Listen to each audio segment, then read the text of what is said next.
Eu quero convidar os irmãos a abrir as Bíblias na primeira carta do apóstolo Paulo aos Tessalonicenses, capítulo de número 2, versículo de número 1 ao versículo de número 12. Tessalonicenses, primeira Tessalonicenses, capítulo de número 2, do verso de número 1 ao verso de número 12. Caso você perceba que há alguém sem Bíblia, compartilhe o texto da palavra do Senhor. Diz assim a palavra de Deus, os irmãos me acompanhem visualmente. Porque vós mesmos, irmãos, bem sabeis que a nossa entrada para convosco não foi vã, mas, havendo primeiro padecido e sido agravados em Filipos, como sabeis, tornamo-nos ousados em nosso Deus, para vos falar o Evangelho do Deus com grande combate, porque a nossa exortação não foi com engano, nem com imundícia, nem com fraudulência, mas como fomos aprovados de Deus para que o Evangelho nos fosse confiado, assim falamos, não como para agradar aos homens, mas a Deus que prova os nossos corações. Porque, como bem sabeis, nunca usamos de palavras lisonjeiras, nem houve um pretexto de avareza. Deus é testemunha. E não buscamos glória dos homens, nem de vós, nem de outros, ainda que podíamos, como apóstolos de Cristo, servos pesados. Antes fomos brandos entre vós, como a ama que cria seus filhos.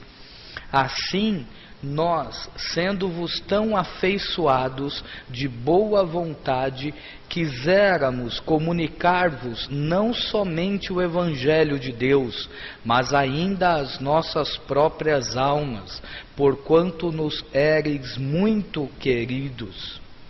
Porque bem vos lembrais, irmãos, do nosso trabalho e fadiga, pois trabalhando noite e dia, para não sermos pesados a nenhum de vós, vos pregamos o Evangelho de Deus. Vós e Deus sois testemunhas de quão santa e justa e irrepreensivelmente nos ouvemos para convosco, os que crestes. Assim como bem sabeis de que modo vos exortamos e consolamos a cada um de vós, como o Pai a seus filhos, para que vos conduzisseis dignamente para com Deus, que vos chama para o seu reino e glória. Curve sua cabeça, por favor. Senhor, obrigado por estarmos aqui. Obrigado por esse segundo encontro e estudo que temos aqui, ó Deus, na carta de Paulo aos Tessalonicenses.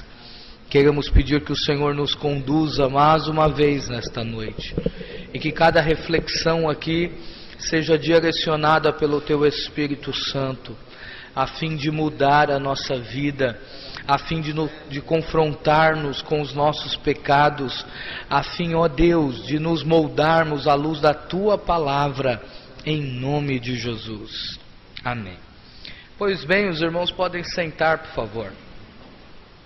Se o primeiro capítulo que estudamos a semana passada, da primeira epístola de Paulo aos Tessalonicenses, mostra Paulo como evangelista em Tessalônica, onde se encontra a igreja, esse segundo capítulo vai mostrar Paulo como o grande pastor da igreja.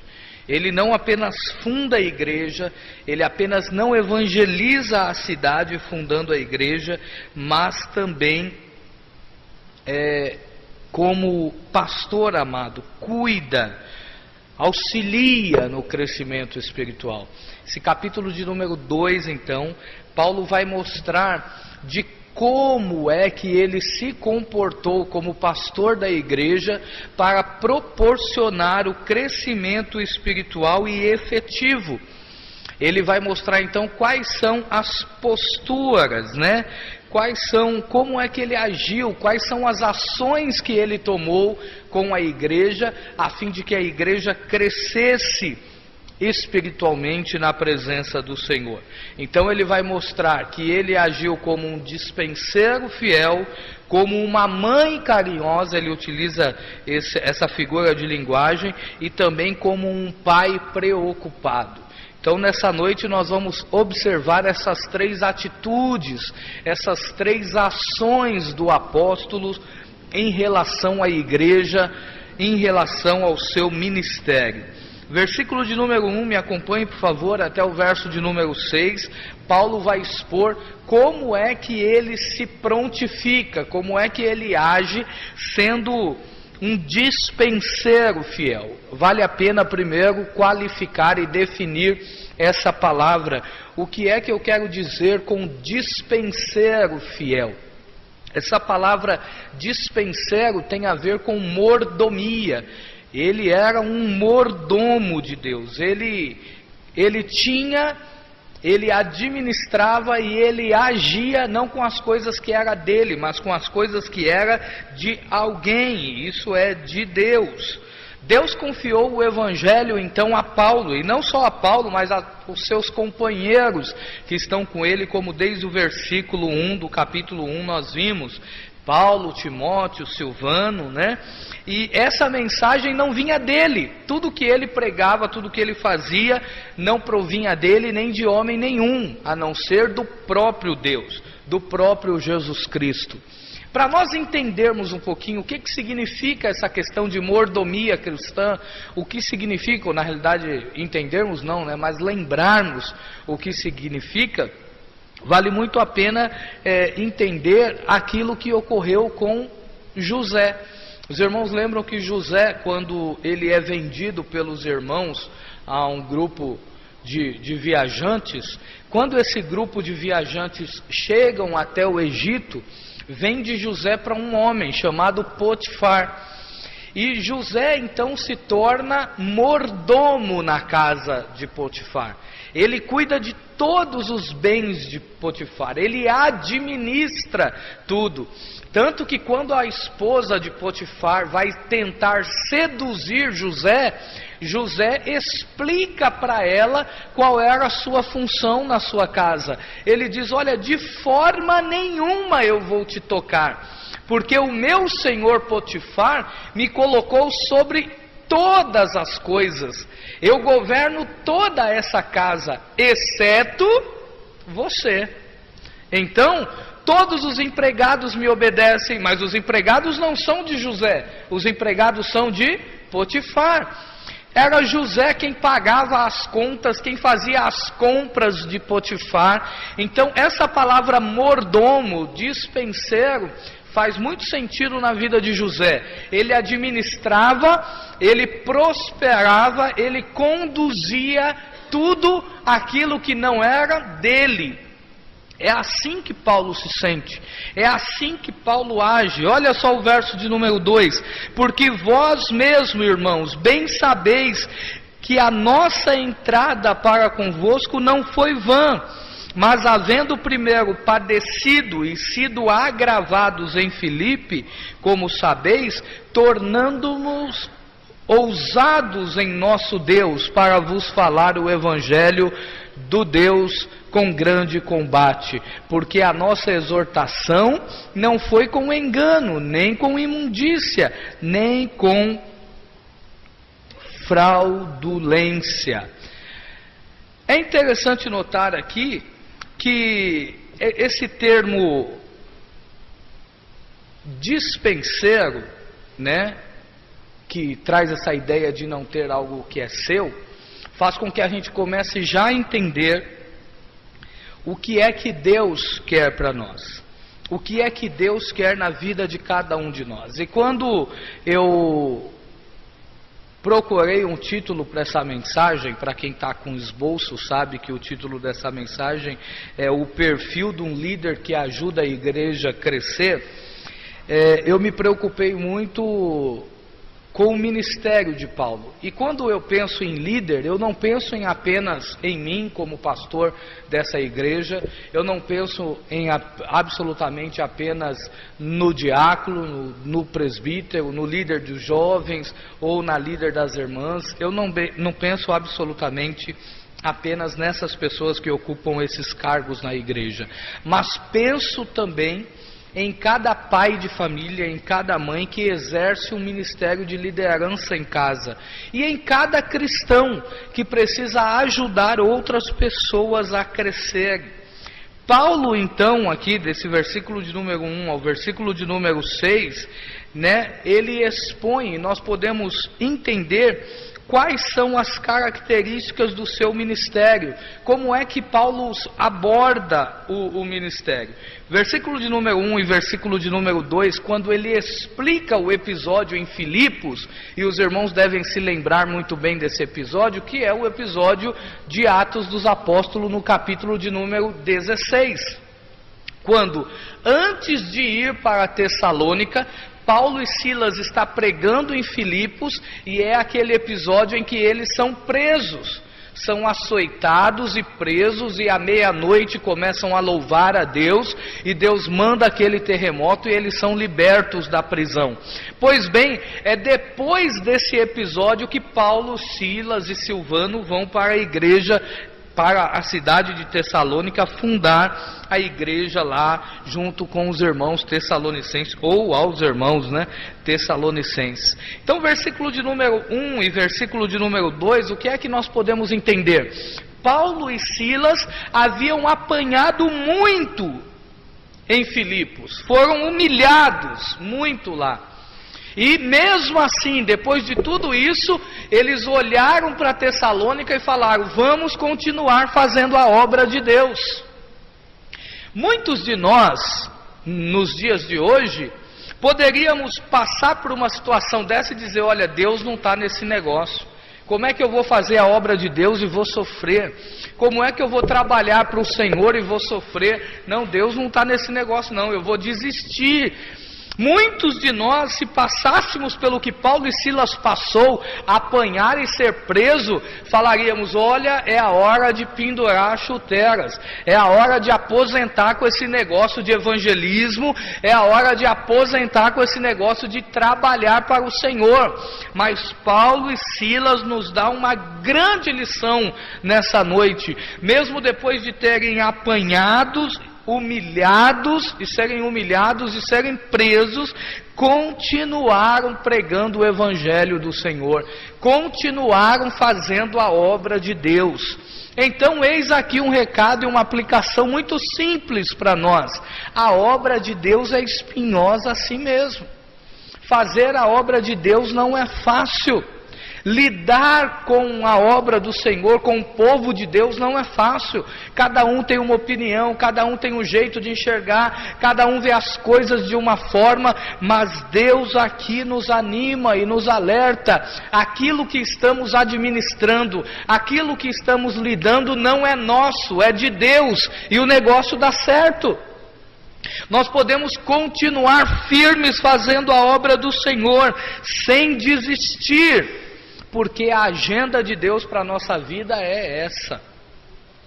Você que então está lidando com o crescimento espiritual do seu filho, você que está lidando com o crescimento espiritual do seu grupo, da sua igreja, do seu departamento, eis aqui um recado de Deus: não desista. Porque mesmo sofrendo, mesmo labutando, mesmo doendo, devemos continuar, porque esse negócio não é nosso, é de Deus. E o sofrimento está dentro da agenda que Deus tem para nós. Pois bem, versículo de número 3, Paulo vai expor a mensagem do seu evangelho, versículo que nós já lemos. Olhem só: porque a nossa exortação, isso quer dizer, a nossa mensagem, não foi com engano, nem com imundícia, nem com fraudulência, Isso quer dizer o quê? Olha, o que nós pregamos foi palavra de Deus. O que nós ensinamos é o que Deus ensina. O que nós pregamos é o que está na palavra do Senhor. Aqui não é apenas um incentivo aos líderes e aos pais, mas também um alerta. Nós precisamos ensinar aos nossos filhos, nós precisamos ensinar aos nossos adolescentes, aos nossos grupos, aos nossos liderados, não aquilo que nós achamos, não aquilo que nós pensamos, não aquilo que eles querem. Nós precisamos ensinar aquilo que Deus quer que eles aprendam. Nós precisamos ensinar a palavra de Deus. Porque se a palavra de Deus não mudar o coração, se a palavra de Deus não produzir crescimento, nenhuma estratégia produzirá. Você vai continuar com filhos desobedientes, nós vamos continuar com adolescentes na igreja que vivem mexendo no celular na hora do culto, que vêm para a igreja só para conversar, que vêm para a igreja para prestar atenção em qualquer outra coisa, menos na palavra do Senhor. Por quê? Porque são pessoas que não estão com coração na palavra do Senhor. É preciso ensinar a palavra de Deus. Então a mensagem do ministério de Paulo é a palavra de Deus.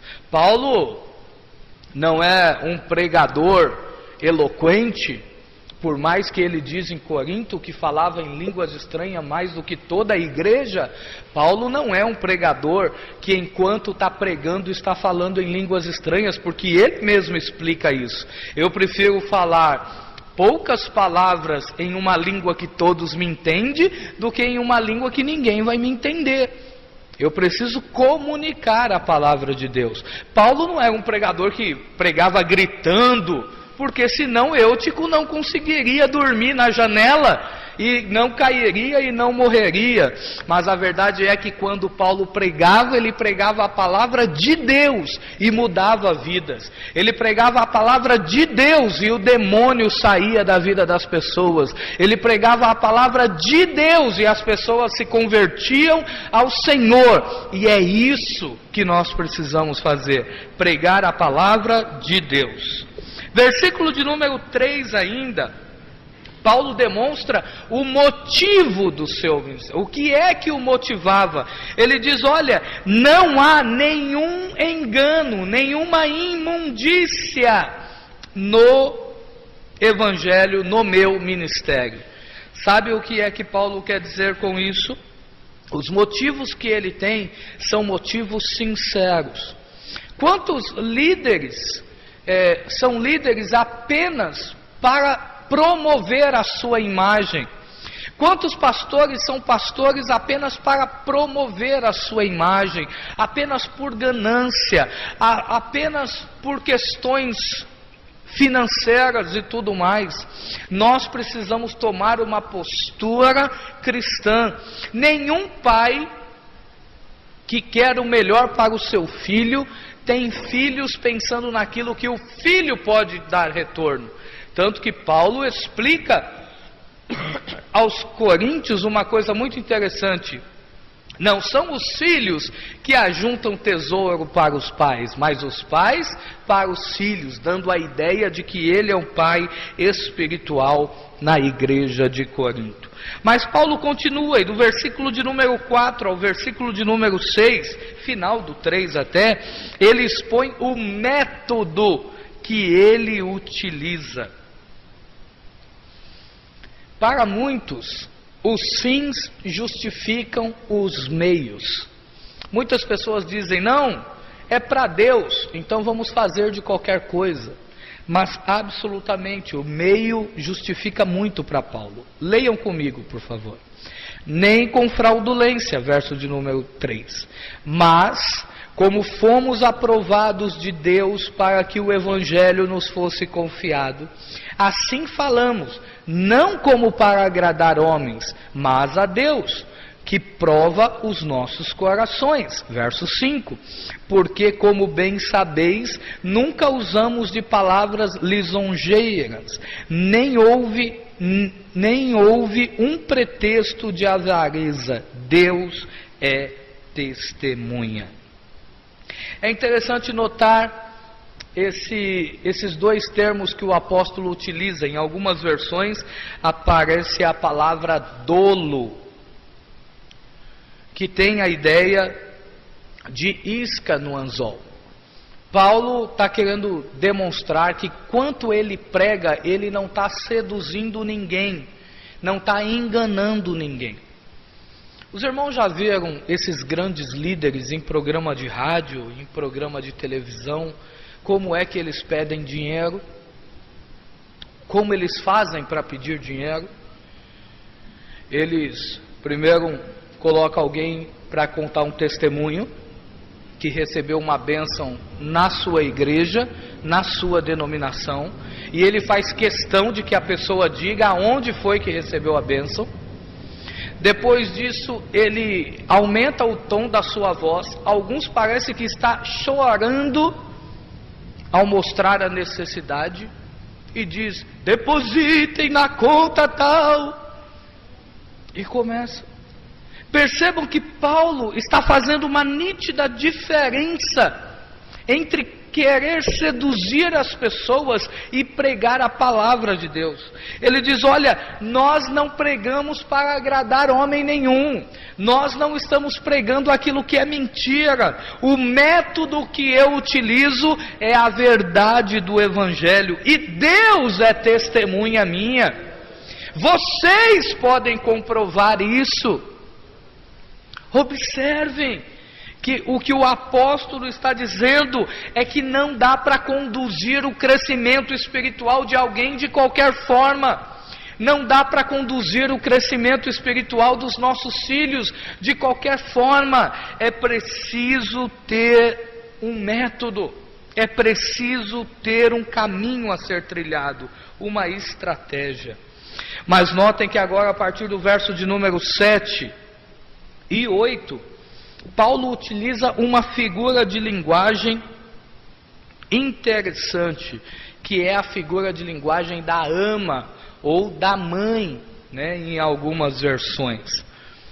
Olha o que ele diz: antes fomos brandos entre vós, como a ama que cria seus filhos. Em outras traduções, como uma mãe que cria seus filhos. Assim nós, sendo-vos tão afeiçoados de boa vontade, quiséramos comunicar-vos não somente o Evangelho de Deus, mas ainda as nossas próprias almas, porquanto nos éreis muito queridos. Olha só que interessante.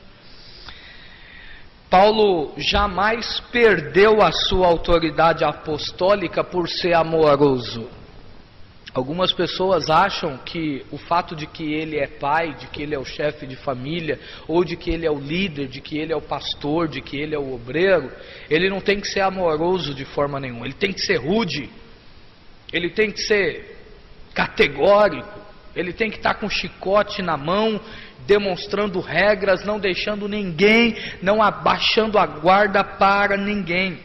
Mas Paulo demonstra aqui que ele foi para a igreja de Tessalônica como uma mãe é para com os filhos. Para nós entendermos isso, é preciso lembrarmos de como é que funciona o relacionamento, essa função de uma mãe para com os filhos. Uma das atividades principais de uma mãe é conduzir o filho ao crescimento, não é?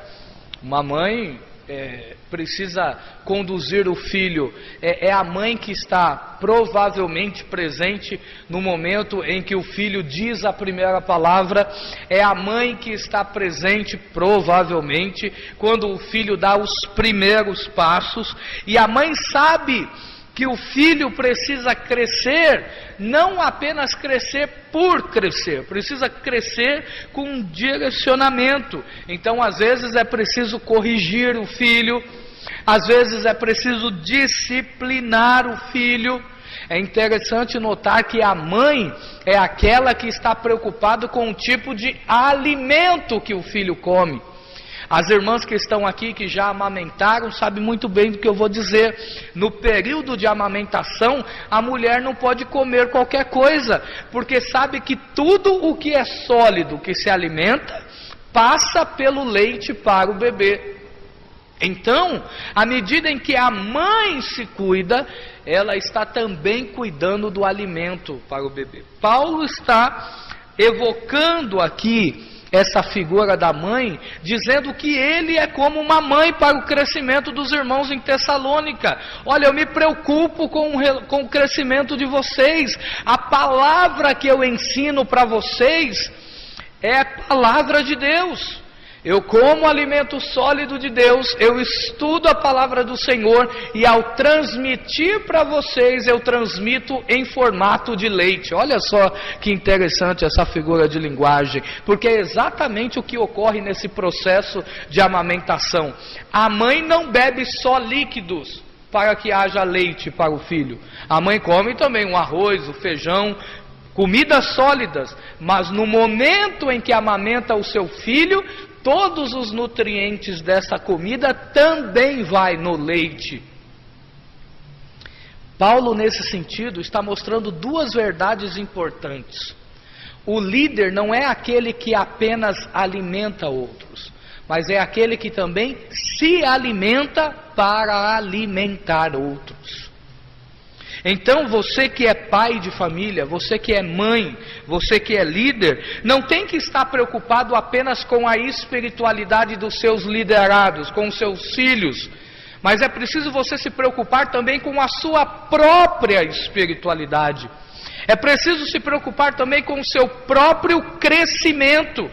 Porque se você não crescer, se você não amadurecer, se você não tiver uma vida com Deus, o seu filho não terá nenhum ânimo para ter, os seus liderados não terá nenhum ânimo para ter. Por isso que num grupo, num departamento da igreja, é impossível, é incoerente um líder dizer: venham orar, se ele não vem. É incoerente o líder dizer: dobrem os joelhos, se ele não dobra. Faça evangelismo, se ele não faz. Então, nós precisamos estar atentos a isso. No versículo de número 8 é interessante, porque Paulo demonstra um relacionamento não só de púlpito. Paulo não se relacionava com os irmãos de Tessalônica apenas por meio do púlpito. Ele diz: olha, nós comunicamos, vamos lá, assim nós, sendo-vos tão afeiçoados de boa vontade, quiséramos comunicar-vos não somente o Evangelho de Deus, mas ainda as nossas próprias almas. Paulo diz: olha, nós amamos tanto vocês, nós nos preocupamos tanto com o crescimento de vocês, que nós não ensinamos apenas por meio da palavra de Deus, mas também por meio de nossas vidas. Paulo era um líder que se relacionava com seus liderados. Paulo era um líder que estava presente em momentos particulares da vida dos seus liderados. Por isso, eis aqui um alerta para todos os pais aqui. É preciso saber o que está acontecendo com o seu filho. Você precisa ter um momento para conversar com ele. Você precisa ter um momento para brincar com o seu filho. O seu filho precisa olhar para você e ver que você é um ser humano e não um robô. Os seus liderados precisam olhar para você e dizer: o meu líder é ser humano também. Ele come também. Ele dá risada também. Ele sabe brincar também. É preciso entender que os nossos relacionamentos, sem ser apenas do púlpito, igreja, também são muito válidos para o crescimento espiritual. Por fim, Paulo utiliza a última figura de linguagem. Ele utiliza do verso de número 9 ao verso de número 12, a figura de linguagem do pai. Se ele utilizou a figura de linguagem da mãe, ele também faz questão de utilizar a figura de linguagem do pai. Então ele não é apenas um mordomo fiel de Deus, ele não é apenas como uma mãe para os irmãos em Tessalônica, mas ele também é como um pai aos irmãos. Olhem só o versículo de número 9, como ele começa a demonstrar a ideia de que pai não é apenas aquele que gera filhos. Paulo não foi só lá e pregou o evangelho. Paulo cuidou desses filhos depois. Paulo acompanhou esses filhos depois. E olha só como ele demonstra isso com as responsabilidades de um pai. Olha o que ele diz, verso de número 9. Porque bem vos lembrais, irmãos, do nosso trabalho e fadiga, pois trabalhando noite e dia, para não sermos pesados a nenhum de vós, vos pregamos o Evangelho de Deus. Esse termo trabalho, noite e dia, Paulo quer dar a ideia de cansaço físico mesmo. Paulo quer dar a ideia de fadiga, daquele trabalho que faz você suar, daquele trabalho que se você não der uma parada e não comer um lanche, não beber uma água, faz você desmaiar de fome. Quem trabalha em trabalhos braçais, como de pedreiro, pintor, essa história, sabe que tem que parar um momento para comer alguma coisa, tomar algum lanche, porque senão você começa a não render no serviço por conta do seu corpo. É essa a ideia que Paulo traz. Nós trabalhamos em favor de vocês. Paulo deixa bem claro que ele podia ser sustentado pela igreja, que ele podia tomar sobre si essa prerrogativa de ter os irmãos o sustentando, mas ele abre mão disso, ele abre mão dessa questão de ter a igreja sustentando o seu ministério, para que ele trabalhasse em favor da igreja, para que o trabalho dele fosse de certa forma um meio de comunicar a palavra do Senhor. Então, o trabalho de Paulo testemunha que ele é um pai amoroso. Agora olhem o verso de número 10. Olha a vida do apóstolo. Agora ele não vai lidar com aquilo que ele faz, mas agora ele vai lidar com aquilo que ele é, com a sua vida. Olha o verso de número 10. Vós e Deus sois testemunhas de quão santa e justa e irrepreensivelmente nos houvemos para convosco, os que crestes. Paulo de novo vai enfatizar que não é apenas do púlpito que se ensina, mas é com a vida. E principalmente com o exemplo da vida. Para demonstrar sua retidão aqui, ele utiliza duas palavras importantes. Santidade, né? Aqui no sentido de santo. E ele utiliza também a palavra irrepreensível. Justa e irrepreensível. Paulo demonstra que a sua vida testemunhava ao seu favor. Ele demonstra que o seu testemunho, que a sua forma de conduta, fazia com que os irmãos pudessem olhar para ele e dizer: nós aprendemos por meio do exemplo de Paulo. E já que ele coloca esse fato na seguinte questão da figura de linguagem de pai, faz todo sentido lembrarmos aqui que os nossos filhos não aprendem apenas aquilo que falamos, mas principalmente aquilo que fazemos.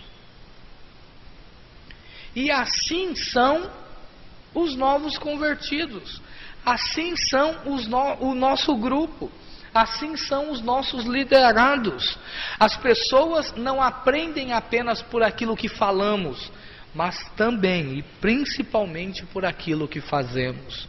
Então, caso você está preocupado de como o seu filho está crescendo, se preocupe do exemplo que você está dando. Se preocupe como você tem tido uma vida com Deus, como está a sua vida com Deus, para que os seus liderados possam olhar para você e dizer: ali vai um homem de Deus, uma mulher de Deus, o meu pai serve a Deus de verdade, a minha mãe serve a Deus de verdade, por isso eu devo também servir. E por fim, o verso de número 11 e o verso de número 12, Paulo vai mostrar o cuidado que um pai tem com os filhos. Olha o que ele diz: assim como bem sabeis de que modo vos exortávamos e consolávamos a cada um de vós, como o pai a seus filhos, para que vos conduzisseis dignamente para com Deus, que vos chama para o seu reino e glória. É interessante perceber aqui como Paulo utiliza o singular e o plural. Ele diz: olha, vocês se lembram de como nós exortávamos vocês e consolávamos cada um de vós. Paulo passa do plural para o singular. Ele passa do macro para o micro, do coletivo para o individual. Paulo demonstra que o líder é aquele que não só conduz o coletivo, mas ele também está preocupado com a particularidade de cada membro do seu rebanho, de cada membro da sua família, de cada membro do seu grupo. Então, um pai que tem mais de um filho sabe que cada um tem uma personalidade. O pai que tem mais de 3, 4 filhos, sabe que cada um é diferente, que cada um tem o seu ânimo, que cada um tem o seu jeito de ser, e que um é mais fácil de lidar e o outro mais difícil. Um líder cristão precisa estar atento a isso. Um líder cristão precisa estar atento a essa individualidade das pessoas. Às vezes uma pessoa você vai ter que visitar várias vezes. Às vezes com apenas uma visita resolveu todo o problema. Às vezes uma pessoa vai crescer mais rápido do que a outra, e o líder espiritual precisa estar atento a essa questão, sempre com o objetivo de conduzir as pessoas a Deus e nunca a você. Nós nunca podemos transformar as pessoas em seguidores do pastor André, em seguidores da líder tal, do líder tal. Precisamos conduzir as pessoas até Deus, porque Deus é aquele que não tem falhas. Nós podemos ser substituídos, mas Deus não. Hoje eu estava lendo uma devocional muito interessante. O comentarista da devocional dizia que um dia, pela manhã e um domingo, ele dirigiu por várias horas para ouvir um determinado pastor pregar. E quando ele chegou na igreja no domingo pela manhã, ele olhou para o púlpito da igreja e não viu o pastor que ele foi lá para ver pregar. Quando chegou lá, ele soube que o pastor não pôde ir, mas tinha um outro para pregar, um substituto. Ele ficou frustrado, mas ouviu a palavra de Deus e tudo bem. Certo domingo, meses depois, ele estava escalado para pregar na igreja em que ele fazia parte. Então, enquanto ele estava em pé do lado do pastor e o pastor orando por ele, ele lembrou daquela situação que ele passou há meses atrás e pensou a seguinte coisa: Esse outro hoje sou eu. E tem muitos irmãos que estão aqui decepcionados porque vieram ouvir o pastor pregar, mas quem vai pregar sou eu. Ele entendeu então que na nossa vida, na nossa caminhada, nós podemos ser substituídos em várias situações. Nós podemos chegar no médico em que estava marcada a nossa consulta e não ser aquele médico naquele dia e ser um substituto. Uma criança pode ir para a escola, um jovem pode ir à escola e ao chegar naquela aula ser a professora eventual, né, hoje em dia. Nós podemos ser substituídos em várias situações, mas Deus nunca é substituído. Ele sempre está conosco, Ele sempre está disponível, não importa onde estejamos, não importa o que precisamos, podemos contar que Deus está conosco. Quando clamamos ao Senhor, então, não entramos em uma fila de espera. Quando ligamos no convênio, ou quando vamos marcar alguma consulta, você tem que aguardar um dia, né? E às vezes eu fico pensando com a distância de uma marcação de consulta hoje em dia, no SUS ou de um exame, nós podemos fatalmente morrer antes de chegar o dia do exame. As pessoas podem fatalmente não estar mais aqui no dia do exame. Mas com Deus não tem fila de espera. Por isso é que precisamos conduzir as pessoas até o Senhor. Por isso que a nossa função é pregar a palavra de Deus. Às vezes quando você pregar a palavra de Deus, quando você ensinar o seu filho, quando você ensinar o seu grupo, quando você pregar a palavra de Deus, não significa que é o que as pessoas querem ouvir. Não significa que é o que o ego das pessoas querem ouvir, porque cada um vai ter uma preferência. Mas não se esqueça, tenha a certeza de que você está pregando a palavra de Deus.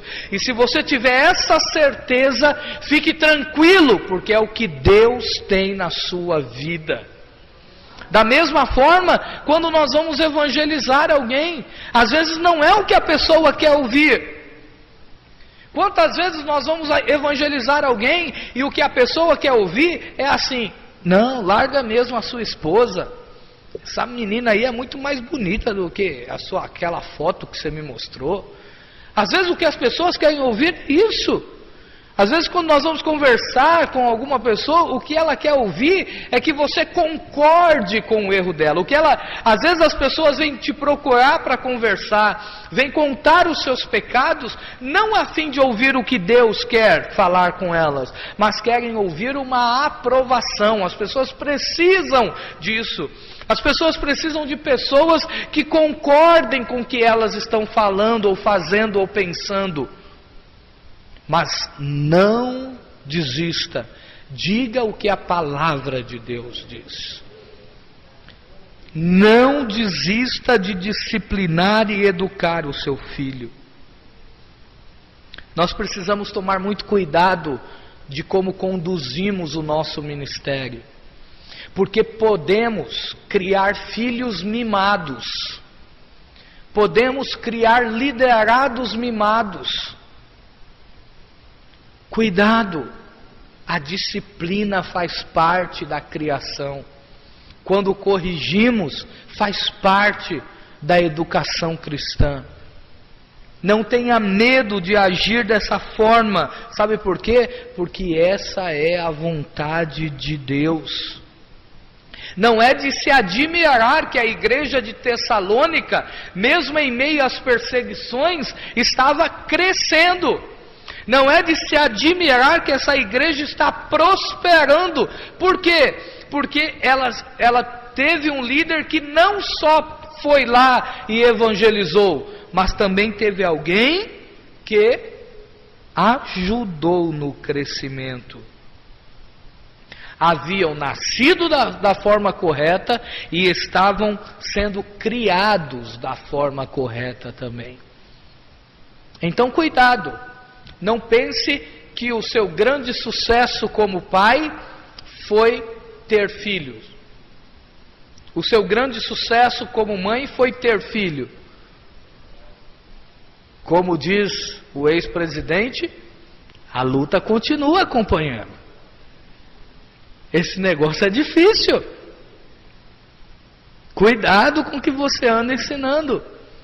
Não pense que acabou o fato de você se tornar presbítero, o fato de você ter se tornado um líder. Não pense que o negócio acabou aí. Só começou.